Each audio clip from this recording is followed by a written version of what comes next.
शास्त्रों के अनुसार जब सर्वश्रेष्ठ माने जाने वाले एकादशी व्रत से साल की शुरुआत हो तो सुख और समृद्धि में वृद्धि होती है। साल में 2 बार पुत्रदा एकादशी का व्रत किया जाता है, पहला पौष माह में और दूसरा सावन माह में। धर्मराज युधिष्ठिर कहने लगे कि हे भगवान, आपने सफला एकादशी का महत्व बताकर मुझ पर बड़ी कृपा की है। अब आप कृपा करके मुझे पौष माह के शुक्ल पक्ष की एकादशी के विषय में भी बतलाइए कि इस एकादशी का क्या नाम है और इस व्रत को कैसे किया जाता है और इस व्रत के प्रभाव से किस फल की प्राप्ति होती है। भगवान श्री कृष्ण बोले, हे धर्मराज, पौष माह के शुक्ल पक्ष में आने वाली इस एकादशी को पुत्रदा एकादशी कहा जाता है। पुत्रदा का अर्थ होता है पुत्र देने वाला। ये व्रत निसंतान दंपति को संतान देने वाला है। इसमें नारायण भगवान की पूजा की जाती है और इस व्रत के प्रभाव से मनुष्य तपस्वी, विद्वान और लक्ष्मीवान होता है। इसकी मैं कथा कहता हूँ, सो तुम ध्यान पूर्वक इसे सुनो। कथा प्रारंभ होती है। भद्रावती नाम के नगर में सुकेतुमान नाम का एक राजा राज्य करता था। उसकी कोई संतान ना होने के कारण वह सदैव चिंतित रहता था। चिंता के कारणवश राजा को महल की सुख सुविधाओं में किसी भी प्रकार से संतोष नहीं होता था। राजा के मन में सदैव यही विचार आता, मरने के बाद उनको कौन पिंडदान करेगा। बिना पुत्र के पितरों और देवताओं का ऋण वो कैसे चुकाएगा। इसी प्रकार वह दिन रात चिंता में लगा रहता था। एक बार राजा ने अपने शरीर को त्याग देने का भी निश्चय किया, परंतु आत्मघात एक महान पाप होता है, ऐसा विचार आने पर उन्होंने ऐसा नहीं किया। एक दिन राजा अपनी चिंता में परेशान होकर अकेला वन को चल दिया तथा वन के पशु पक्षियों और वृक्षों को देखने लगा। वन के सुंदर दृश्यों को देखकर राजा सोच विचार में लग गया।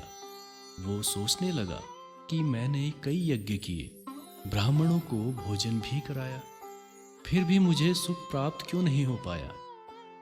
राजा इसी प्रकार सोचता रहा और अनेकों विचार उनके मन में विचरण करते रहे। आधा दिन इसी तरह बीत चुका था। प्यास के कारण राजा जल की खोज में इधर से उधर भटकने लगा। थोड़ी देर के बाद राजा ने एक सुंदर सरोवर देखा जिसमें सुंदर कमल पुष्प खिले थे तथा सारस, हंस, मगरमच्छ आदि विहार कर रहे थे। उस सरोवर के चारों तरफ मुनियों के आश्रम बने हुए थे। अचानक से राजा के दाहिने अंग फड़कने लगे। राजा शुभ शगुन समझकर मुनियों के पास गया और मुनियों को दंडवत प्रणाम किया। राजा के सदाचार को देखकर मुनियों ने कहा, हे राजन, हम तुमसे अत्यंत प्रसन्न हैं। तुम्हारी क्या इच्छा है। राजा ने मुनियों से विनम्रता पूर्वक पूछा, महाराज, आप लोग कौन हैं और किस प्रयोजन से यहाँ पधारे हैं।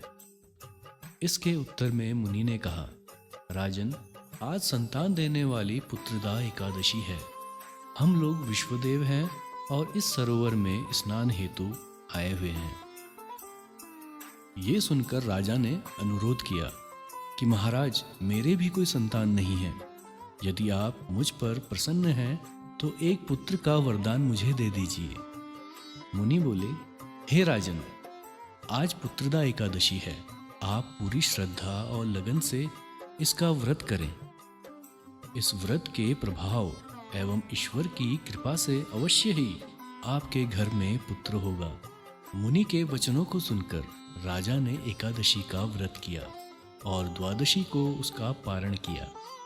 कुछ समय बीतने के बाद रानी ने गर्भ धारण कर लिया और 9 महीने के पश्चात उनको एक सुपुत्र हुआ जो भविष्य में सर्वगुण संपन्न, शूरवीर, यशस्वी और प्रजापालक हुआ।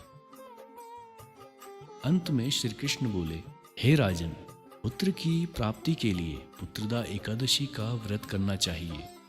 जो मनुष्य इस कथा को सुनता है या पढ़ता है उसे अंत में स्वर्ग की प्राप्ति होती है।